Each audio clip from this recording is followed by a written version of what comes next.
morning. This is meteorologist Tom Burchard with a quick look at island weather with the extreme focus on surf. Here we are this morning. Trade winds, relatively quiet weather in place. We've got weakening tropical cyclone Juliet over here. Not the motivation for this video this morning, nor is this low off to the northeast of us, or this low currently off to the northwest of us. There is a small fetch of relatively light winds in there, definitely sub-gale, about 25 to maybe 30 knot winds aimed our direction, but that is not likely to bring much in the way of significant swell to the Hawaiian Islands. But better news is afoot. Let's have a quick look at the latest model data. Sorry, to figure out which panel it's in. Here we go. Here we go. Here we go. So the current picture looks like this.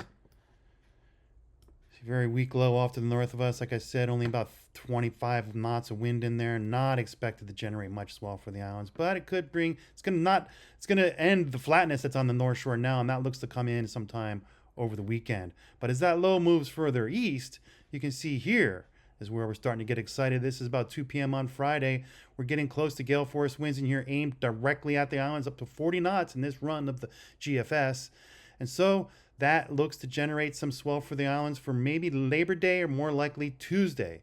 But off to the west, you see a stronger neighbor. Let's back this up. When this low comes off Japan, later tonight into tomorrow, it's going to have close to storm force winds, at least 40 knots, aimed directly at the islands from the west-northwest. And you can see it track eastward with time with a pretty strong, persistent fetch of at least gale force winds. And so that will also bring significant swell to the islands early next week. Beyond that, it looks good. For early September, this is about as good as it can look. Another low develops off to the north of the islands. We'll keep an eye on that. But real quick, let's look at the wave height guidance.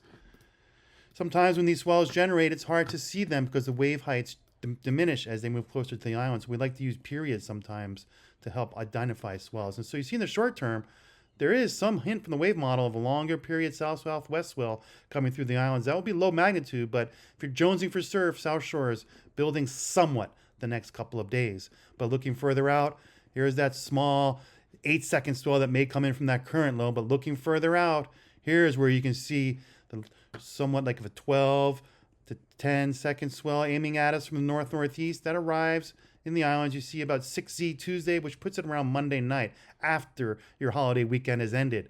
But this stronger swell from the north-northwest with dominant periods upwards of 15 seconds aiming towards the islands arrives Monday night into Tuesday. You can see a solid swell train crossing the entire Pacific early next week. So pretty exciting news for early September.